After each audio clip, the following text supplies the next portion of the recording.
Good morning, Emerson. Finally, a winner in the Senate race in Mississippi. And tensions reach a peak at the U.S.-Mexico border. All that and more today, Wednesday, November 14th. Don't go anywhere.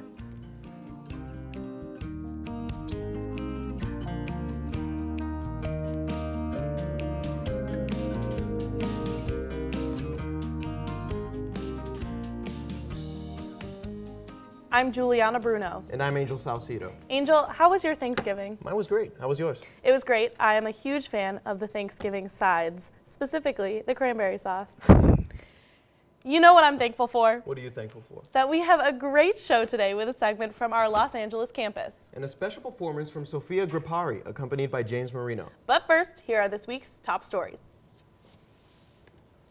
Tensions boil in Tijuana as a migrant caravan is hit with tear gas.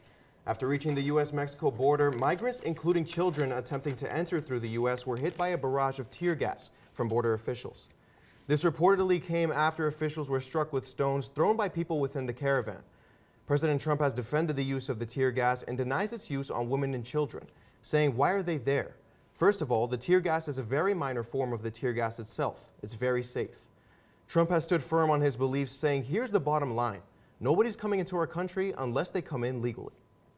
The last midterms race is over. Republican Cindy Hyde-Smith defeated Democratic challenger Mike Espy. Hyde-Smith's win means there will be 24 women in the Senate next year. Hyde-Smith battled controversy during her campaign. She has said and done things evoking the state's history of racism and slavery. It began when she made comments about a public hanging. She called the comment a, quote, weapon to be used against her. A man accused of ramming his car into a crowd in Charlottesville has pleaded not guilty to murder. James Fields Jr. faces multiple charges of malicious wounding, assault, and a first-degree murder charge. The hate crime took place in August, where a crowd of Charlottesville residents were protesting the white nationalist Unite the Right campaign. Fields Jr. drove his Dodge Challenger into the crowd of counter-protesters, injuring dozens and killing one. The protest saw hundreds of men yelling nationalist slogans, holding flaming torches. If convicted, Fields Jr. faces 20 years to life in prison. There may not be life on Mars, but get this, NASA made it there safely. Their probe called InSight landed after a tense descent that lasted 7 minutes. And they say Pixar didn't happen. Well, the robot made sure to snap a few and send them back. The first one was a smudged fish-eye view of the planet's surface, but just like the first selfie is never the best one, a later picture taken by the probe showed Mars in higher definition in a much clearer image. InSight won't spend its whole visit taking selfies. The robot will conduct a core-to-crust investigation of the red planet's deep interior. Now let's go to Francis Oy for a detailed weather report. Francis? Good morning, Emerson. I hope you all had beautiful Thanksgivings. Today in Boston, the weather is cloudy with a high of 44 degrees and a low of 36. Tomorrow will be windy with a high of 43 and a low of 33 degrees, so bundle up. On Friday, we will see the sun, but temperatures will stay chilly with a high of 43 and a low of 32 degrees. Saturday will bring a mix of clouds and sun and temperatures between 38 and 43 degrees. Sunday will warm up a bit with a high of 53 degrees and a low of 46. However, we will see some showers. So keep your eyes peeled because we may see some snow early next week. From GME Weather, I'm Francis Ho. Now a segment all the way from Emerson, Los Angeles. Let's take a look. Work it, make it, do it, makes us harder, better, faster, stronger. Hi, I'm Mary Malloy, the Los Angeles correspondent for Good Morning Emerson. While you have all been getting colder and colder in Boston, we here in Los Angeles have been taking as much sunshine as we can. But for now, let me show you ELA. Let's go.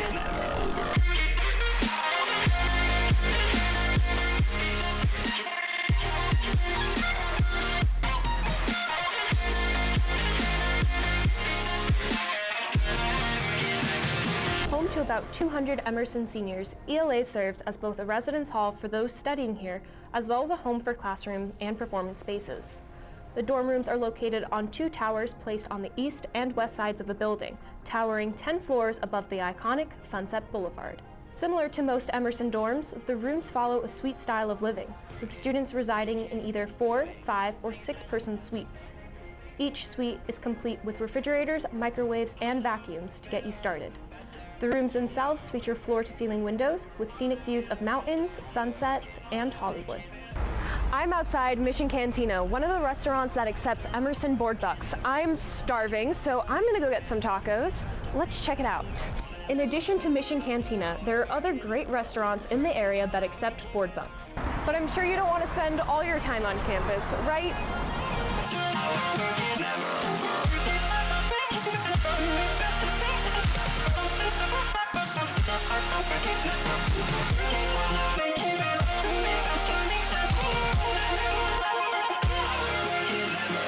One of my favorite things about LA is that there's something for everyone. Want to go to the beach? It's just a 30-minute drive. Missing the skyscrapers of Boston? Take a 20-minute trip to downtown LA. Want to get away from it all? Hike up to the Griffith Observatory, an LA classic, to watch the sunset on the City of Stars. As you can see, no matter what you want to do, LA has something for you. For Good Morning Emerson, I'm Mary Malloy.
Welcome back to Good Morning Emerson. Hey, Angel, what's Kim K's favorite type of punctuation? What? Wait for it. A dash. Because like car, dash. I got it. Let's hand it over to our entertainment correspondents for the top celebrity stories. Hi, thank you. Kim Kardashian revealed in an interview recently that she was high on ecstasy during her first wedding ceremony to music producer Damon Thomas and for the filming of her infamous sex tape with Ray J. Ooh. I know. Now Kardashian, who claims to still be the life of the party, hardly drinks and leads a much less wild life than she did in her late teens and 20s. In the interview, which included her sister Kendall Jenner, Kendall seemed surprised that Kim was a wild child in her youth. Were you guys that surprised? I No, mean, I mean, I don't know. I mean- I think she may have like said that as an excuse. Yeah. I think like she, I mean, I guess it doesn't really make it any better that she was like on Ecstasy? like it's not like her like good for her image, but also she's Yeah. like I wasn't like a dumb like Yeah, I She's like, it guess wasn't kid. me. It was just I like was on drugs. Yeah. um It's like a cover up. It happens. yeah, it's interesting. happens. Yeah. I think she could honestly say anything and And nothing. Yeah, it doesn't. and- Yeah, it's exactly. like whatever. She has no really repercussions. Married to so. Kanye West. Anyway. Steven Hillenburg, the creator of the Nickelodeon cartoon series SpongeBob SquarePants, died on Monday. The legend died at the age of 57 due to ALS after revealing his diagnosis last year. According to Nickelodeon, Steve imbued SpongeBob SquarePants with a unique sense of humor and innocence that has brought joy to generations of kids and families everywhere. His utterly original characters and the world of Bikini Bottom long stand as a reminder of the values of optimism, friendship, and the limitless power of imagination. I don't know about you guys, but I was the only one of my friends who didn't love the show. Oh my God. And because of that, I actually missed out on so many references. Yeah, I can. It was You're like, "We SpongeBob feel bad for SquarePants was truly a cultural phenomenon for our generation. You guys were big Yeah, fans I of was it? a fan. I mean, Yeah, I who mean, was of it? course. It's like, yeah, it's just like, it's fun to watch. Yeah. Bottom line. Even my never grandpa did. used to watch it. Yeah. I feel like everyone like enjoyed it, no matter like how old I you mean, were. I never I was Except like, for you. except I missed out on many references. Like people have like stopped me and been like, "Yo, dude." Like blah blah blah, and you're like, yeah, what? and I'm they're like, I would tell us better. And then they're like, nah, Anyway. All right, in other news, after spending the past couple of weeks building anticipation for her unreleased music video for Thank You Next, Ariana Grande released a teaser this week. The star-studded teaser features no music, but instead has well-known actors speaking about Ariana as if she played Regina George. The music video is set to release on Friday, and fans have figured out that the music video will be a tribute to the movies Mean Girls, Bring It On, 13 Going on 30, and Legally Blonde, as Ariana playing the lead roles. I'm actually really excited for this music video because those are my favorite movies. I feel like instead of 13 Going on 30, it should be Clueless, but Yeah, of course, that's do your so thing, true. Ariana. I actually really Those are, agree like, with the that classics, I was thinking that like 13 Going on 30, while like I guess it's like fun, it's like not as well It's not known. in that like group. Yeah. That's a really good point. Maybe it's a time period thing, like the 2000 like 2006 to 2008. I don't know. What's your favorite movie out of the four? Mean Girls, definitely. Of course, that's yeah. what that's the Yeah, best one. probably. I think that's the one that like she's posting the most on her Instagram and stuff Yeah. like that. But yeah, she's bringing in like a lot of like famous people that she's like friends with from her past, and a lot of like YouTubers, I think, and like Yeah, she's literally bringing everyone. I think the Kardashians are even going to be in it. I mean, saw like that on the you news. can assume I could Maybe Ray J. I know. Maybe Ray J. I'm so excited. Me too. I've been like looking at her Instagram every day for a updates. while. Anyway, thank you. And now let's head to Danielle Finezza with local and Massachusetts stories. Dorchester Historical Society's new Christmas card sparked public outcry. The card states, quote, "We're dreaming of a white Dorchester." Social media backlash spread as public questioned the racist undertone of the message. The organization quickly deleted the post and apologized for the miscommunication. Bing Crosby's song White Christmas inspired the card with the intention to reference a snowy Dorchester. The slogan now reads, quote, "May your Dorchester days be merry and bright." The social media controversy doesn't end there. Boston Police Commissioner William Gross sent out a post on his personal Facebook criticizing the American Civil Liberties Union.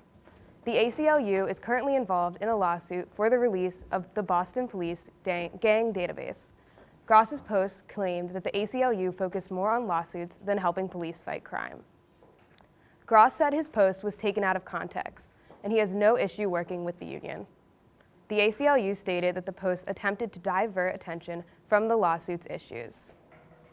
A Rhode Island casino now allows sports betting, making Twin River Casino the first New England casino authorizing betting on professional sports. Bets must be made in person and will only be accepted at the Lincoln and Tiverton locations. Several legislators and Twin Rivers chairmen will place ceremonial first bets. The state hopes to explore new ways to expand sports betting in the future. That's all from me on local news. Let's head over to Jade Lopez for the latest sports stories. Thanks, Danielle, and good morning, Emerson. This weekend, Twitter user Mason Alige exposed an alleged gay sexual affair with NBA player Dwight Howard. Mason has claimed that Howard is his ex-boyfriend and accused the NBA star of sexual harassment and threatening his life in a series of tweets.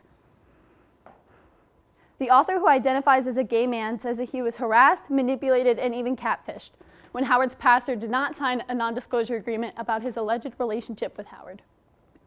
Mason then uploaded a rolling transcript of their direct messages and has proved no other evidence of these claims. Major League Baseball has requested that a Mississippi Republican candidate for the U.S. Senate has returns its donation to her campaign of the Commission of Major League Baseball PAC, donated the legal maximum $5,000 to U.S. Senator Cindy Hyde-Smith for the Mississippi election. Hyde-Smith joked about sitting in the front row of a public hanging in a viral video published on Twitter. Ever since then, large corporations, including Walmart, AT&T, and Pfizer, have also asked for their contributions to be returned. Okay, we now enter week 13 for the NFL, and the stakes are rising. The New Orleans Saints and Los Angeles Rams are currently tied for first place in the league with 10 wins and 1 loss. The Saints are predicted to go all the way to the Super Bowl this year. Our Variant Patriots are currently at 8 wins and 3 losses and first in the AFC division, while currently on a 1-game losing streak. The Patriots play the Minnesota Vikings on Sunday, December 2nd at 4:25 p.m. The Vikings currently stand at 6 wins, 4 losses, and 1 tie. Given these stats, it's looking like another win for the Patriots. That's all for sports news today, and we'll be right back after these messages.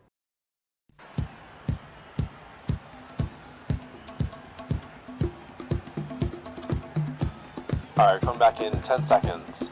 Ready, camera 1. Camera 1, need a wide shot of the entire thing, and in 3, 2, 1, take talent cue. Welcome back to Emerson College. Emerson Camera trails 4, get a shot of the players coming across the court. 10 seconds left. Emerson trails by 1 point. As Camera 2, close upon the person shooting. Thanks, Joe. With 10 seconds left, Emerson is hoping to pull away and score this big Camera 1, gonna close the follow them over. Emerson trails WPI 10 points. 10 seconds left. Emerson trails by 1 point as the team finishes their timeout. Camera 1, close upon number 33. Thanks, Joe. With 10 seconds left, Emerson is hoping to pull away. Follow the ball, follow the ball.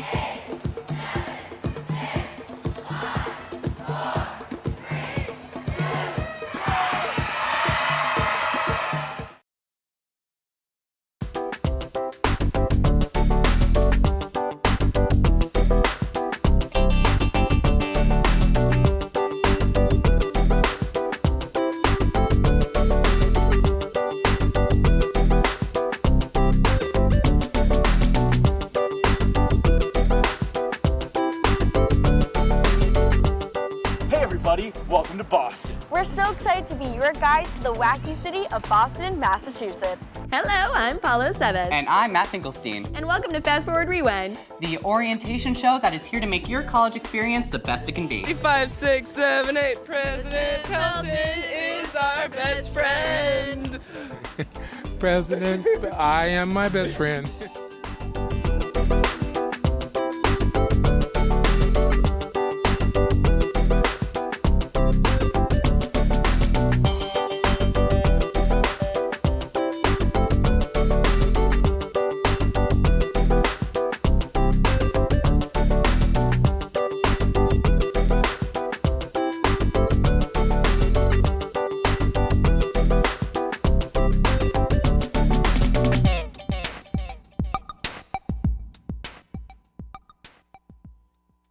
Welcome back to Good Morning Emerson. Emerson recently purchased a new building on 172 Tremont.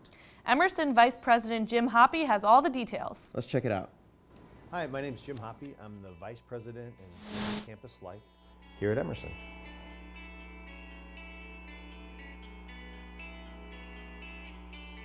So this building was acquired by the college last year, and after a process where the college tried to think about all the different needs that might be filled by occupying the space, it was determined that it would be student and community focused space. And so it's an opportunity to expand the meeting rooms, student activities and organization spaces, as well as spaces for intercultural student affairs and religious and spiritual life.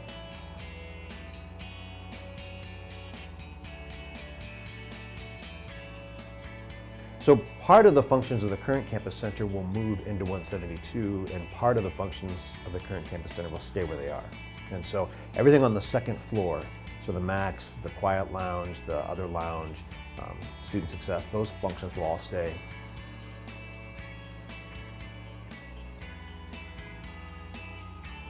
So we began this whole process last January with a series of about 8 forums for student leaders and organizations to talk about what they liked most about their current space on L1, and if we had a chance to do it all over again, what should we do? How should we make it look different? And so that feedback was then used by the architects to do some initial drawings. Then we brought those drawings back to student government and different student focus groups, got more feedback. We had another set of drawings put together, and then we had them all on display in the campus center lobby for a day, and we invited students to come through and kind of put stickers on concepts they liked, concepts they didn't like, right questions, and then that feedback was incorporated. So this whole space has been designed with a lot of student feedback.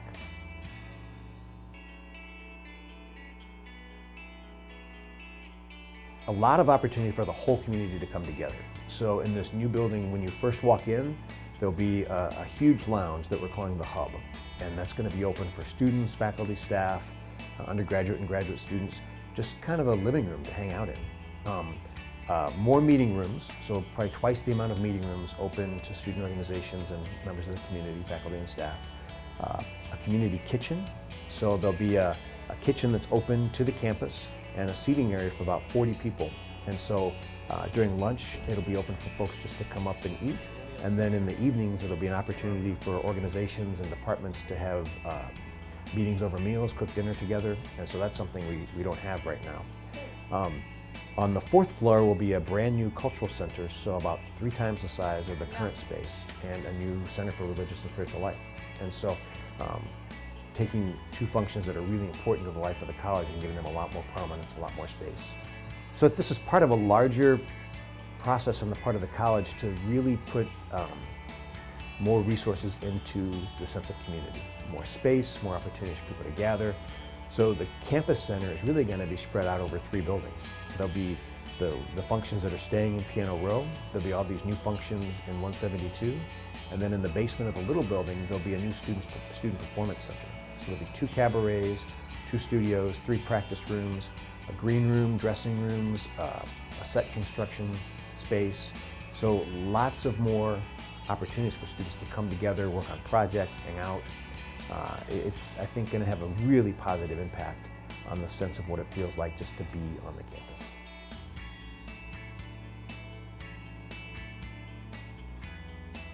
So it's, we're a vertical campus, and so sometimes it can be difficult just to find a place to pause. I mean, you're not going to stop in the elevator, right? And the hallways get crowded, so we're trying to have more spaces where people can just go and sit for a few minutes or a couple hours. You know, places where you can have impromptu meetings, as well as places where you can gather on purpose. You know, so places to perform, places to create, you know, places to hang out. And so, you know, as we have 3 years of students living on campus next year, there's going to be just a lot more focus on this corner of Boylston and Tremont. And so we want as many places and spaces as possible for members of the community to get together. So some of that will just be students, and a lot of it will be students interacting with faculty and staff. Welcome back. This week, Berklee student Sophie Gripari is here to perform with us, accompanied by James Marino. Welcome to the show, Sophia and Thank James. you. Thank you for having us. Thank you guys so much for joining us. Now, how long have you guys been playing music together? We've actually only been playing since yesterday. Since yesterday? But we know each other. Okay. And we have like similar musical styles, so. Okay. Yesterday? Yep. That wasn't very long ago. What made you two want to start playing together? I was working on a track with a friend of mine who's his roommate, and we got him in to play guitar, and he kind of made the track a whole different song, so. So the songs you're going to be performing today, are these originals? They're both originals. Awesome. One of them's called Sit Back Relax, and that was released in August, so you guys can listen to it. And the other one, actually, I've never played for anyone before. So this is an exclusive. This is exclusive. Where can we listen to that other song? On Spotify. Spotify. Yeah, my name's Sophie Gripari. Great. Awesome, and we'll link that. Yeah. So how would you describe your musical style? Generally, I would just kind of say pop because it kind of covers a lot of different areas, but I try and take a lot of elements from all the kind of music I listen to and put it in mine. Awesome. Well, I'm excited. I'm very excited. I think we should I hear can't it. wait to sit back and relax. All right.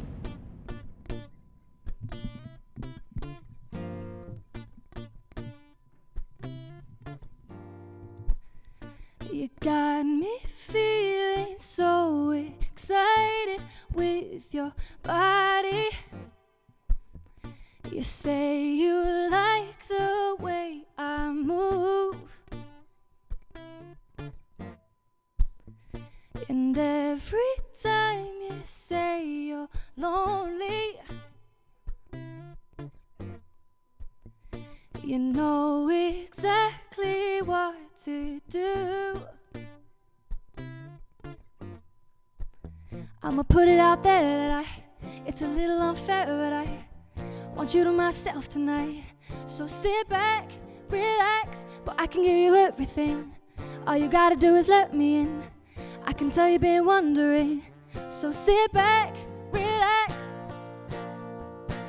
So sit back, relax. So sit back, relax.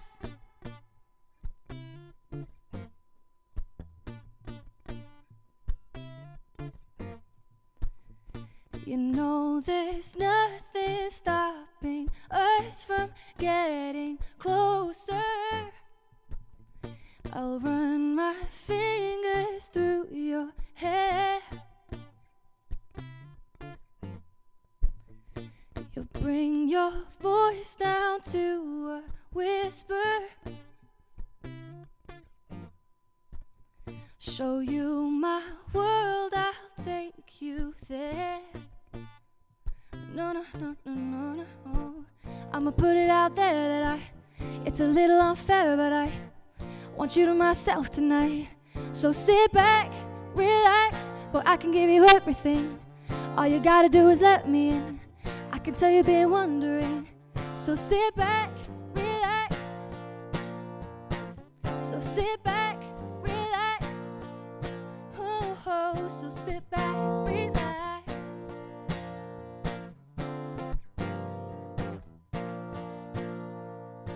So sit back, relax. Thank you.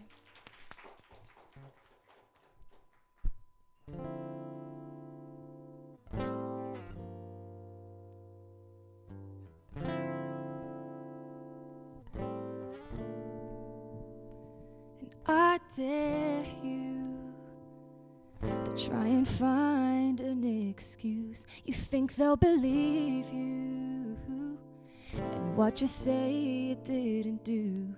Have you turned the news on lately? Seen what society says is okay? So I put my feelings in a box and pretend they don't matter and save them for another day.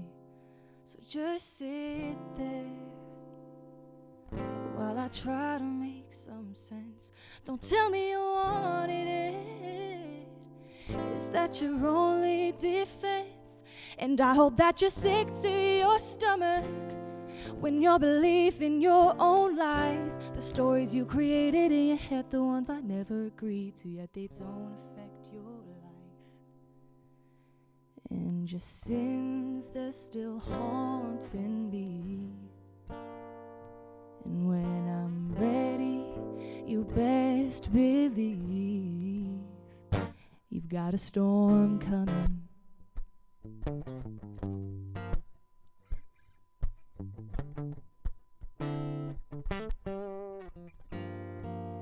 Don't act like you don't know what's going on, and don't make me feel like I'm the one that's in the wrong. I'll listen to your justification. If you've got something left to say, just know that the damage you've done and the scars you've left will stay here anyway. Your sins, they're haunting me. And when I'm ready, you best believe you've got a storm coming. You got a storm coming, yeah, yeah, yeah, yeah. You got a storm coming. Ooh, you got a storm coming. No, no, no. You got a storm coming. Thank you. Amazing. Thank you guys so much. So that was like your first time performing that song? Yep. How do you think it went? I think it was decent. We loved it. Thank you so much. And I can't believe it's your first, or you guys just started playing yesterday, right? Yep. How? What? So how difficult is it to bring in an acoustic guitar into, just yesterday, into a song and kind of make the song better? I mean, that track is kind of a lot more produced. It's kind of electronic with some R&B elements, so it's been cool to kind of strip it down. Okay. Thank you. I can't wait to hear that one on Spotify too. I'm sure it'll be there. It's coming soon. It's coming soon. Awesome. Well, that is all we have for you today. Tune in next week for even more news and entertainment. From Good Morning Emerson, I'm Juliana. And I'm Angel. Thanks for waking up with us.